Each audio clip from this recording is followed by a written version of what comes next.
সেগুলা রক্ষা করার জন্য এবং আমরা যদি শুনেছি কিছু ব্যাংকে রাখা হয়েছে যেগুলো বিপজ্জনক ব্যাংক। তো সেই ব্যাংক থেকে নিয়ে এসে ভালো ব্যাংকে রাখা, বিপজ্জনক ব্যাংকে রাখার জন্য আমরা একটা পরিকল্পনা করেছি। তো সেখান থেকে আমাদের এনবিআর গুলো একটা ভালো ব্যাংকে নিয়ে যাওয়ার জন্য, ভালো ব্যাংকে নিয়ে যাওয়ার জন্য আমরা শুনেছি ভালো ব্যাংকে নিয়ে যাওয়ার জন্য চেষ্টা করেছি। ইতিমধ্যেই কিন্তু ঢাকা জেলা পরিষদের ইতিহাসে সবচেয়ে ভালো একটা এনবিআর করেছি, আমাদের প্রায় 115 কোটি টাকার মতো এনবিআর অলরেডি পেয়ে গেছে। তো সেক্ষেত্রে জেলা পরিষদ খুব একটা ভালো ভূমিকা নিয়েছে।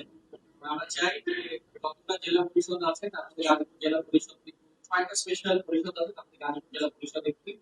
এবং আমরা চাই আপনারা জানেন যে বিগত 17 বছরে কিভাবে আমাদের জেলা পরিষদের বিভিন্ন রকম লুটপাটের ঘটনা হয়েছে, ফ্যাসিস্ট সরকারের আমলে অনেক ক্ষতি হয়েছে।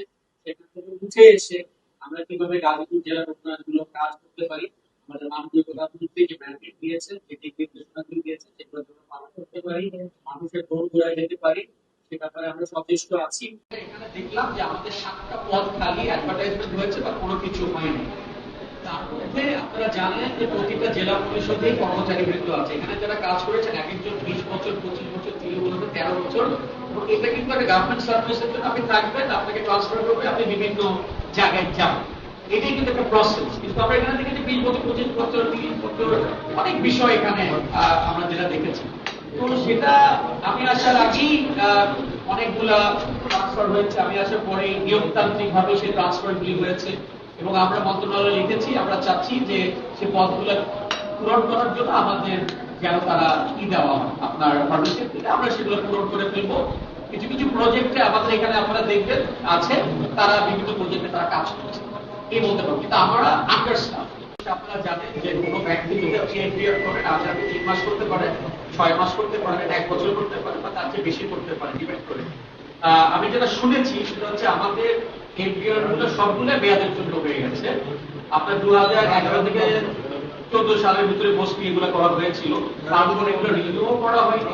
দ্বিতীয় হচ্ছে প্রতি বছর বছর আপনাকে জিজ্ঞেস করবে রিনিউ করবে কিনা, এটা অটোমেটিক্যালি ভাবে বলার পর তারা রিনিউ করবে। কিন্তু আমরা যেটা শুনেছি এগুলো কোনো কিছু রিনিউ করা হয়নি, এগুলো দলেই ছিল। আর দ্বিতীয় প্রশ্ন আমরা যেটা করলেন সেই বিষয়ে আমাদের গতকালের নিউজে যেটা এসছে সেটা আমরা তদন্ত করে দেখার চেষ্টা করছি। আমাকে বলা হয়েছে অ্যাপ্লিকেশন করে যারা করা হয়েছিল মন্ত্রণালয় বরাবর এবং ভাবে আছে এবং হয়তো দ্রুত পুলিশ করে আসবে। আমরা ওটাও তদন্ত করে দেখছি যেখানে কোনো প্রসিডিউরাল ল্যাপস ছিল কিনা, তাদের কি করণীয় ছিল, এই বিষয়গুলো আমরা তদন্ত করে দেখার চেষ্টা করছি। আপনার জন্য কেনাকাটা এপ্রিল মাসে 30 এপ্রিল একটা ভাতা আমার হাতে আসছে, লিখছে ইস্পাহানি টি ব্যাগ 42 প্যাকেট 90 টাকা করে, গ্রিন টি। 2 ভাগের উত্তর এক হচ্ছে যে আপনি যেই ক্যাশ ফ্লোটার কথা বললেন এটা ব্যাপারে আমি জানি না, এটা আমার আসার অনেক আগে, কিন্তু কথা হচ্ছে এটা 30টা 2025 সাল। ওই সময় কিন্তু আসলে আপনার এত খরচ করার কথা না, কারণ তখন ডিসি সাহেব মনে প্রশাসক ছিলেন, ডিসি সাহেব কিছু প্রশাসক ছিলেন, আমার মনে হয় না 90,000 টাকার হতে পারে। তো আমি এই বিষয়ে অবশ্যই তদন্ত করব। আপনি যে জিনিসগুলো দিলে খালি এই বিষয়ই না, গত 11 বছরে সহ কেনাকাটা গুলোতে যেসব অনিয়ম হয়েছে, দুর্নীতি হয়েছে, সেই সব ব্যাপারে আমরা তদন্ত করব, তদন্ত করে দেখব। দুর্নীতির ব্যাপারে আমাদের জিরো টলারেন্স, আমাদের প্রধানমন্ত্রীও বলে দিয়েছেন, আমাদেরও ক্লিয়ারলি বলে ইনস্ট্রাকশন দেওয়া আছে, দুর্নীতি কোনোভাবে আমরা টলারেট করবো না। এটা হচ্ছে 1।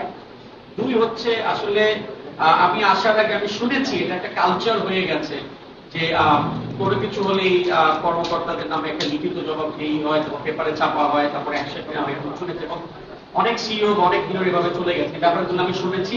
আসলে আমার যেটা মনে হয় আমাদের একটা সম্পূর্ণ অডিট ছাড়া আমাদের বলা কঠিন, কিন্তু এরকম দুর্নীতি অনেক শুনেছি। যেরকম একটা কাঠ পিচের কি আমি সেটা দেখলাম দিয়েছে 1,70,000 টাকা একটা ডিনার সেট, তারপর অনেক এরকম জিনিসগুলি আছে। তো এবং এটা একটা দুর্নীতির আঁকড়া ছিল, এটা অস্বীকার করার কারণ নেই। কিন্তু আমরা চেষ্টা করছি যে সঠিক তদন্তের মাধ্যমে ইনশাআল্লাহ আমাদের একটু সময় যদি আপনি দেন, ইনশাআল্লাহ সঠিক তদন্তের ভিতরে সব চলে আসবে। যারা যারা এর ভিতর জড়িত অবশ্যই তাদের এগেইনস্টে আইনানুগ ভাবে আমরা ব্যবস্থা নেওয়ার চেষ্টা করবো। এবং মানে যেগুলো পাচার করে তারা নিশ্চয়ই আপনার প্রতিষ্ঠানে কেউ না কেউ হবে। কারণ আপনাদের নিজস্ব পুলিশ সমিতি ছাড়া তো এত গোপনীয় বা এই, সংবেদনশীল তথ্য বা নথি যাওয়ার কথা না, বাইরে যাওয়ার কথা না। জেলা পরিষদের নামে এফডিআর যেগুলো আছে সেটা জেলা পরিষদ ছাড়া কেউ করতে পারে না, ইম্পসিবল। এটা কোনো ব্যক্তির নামে দেওয়া না, এবং এটা জেলা পরিষদের পারমিশন ছাড়া, জেলা পরিষদের দুজনের সই ছাড়া, জেলা পরিষদ ছাড়া এটা কেউ উদ্যোগ করতে পারবে না।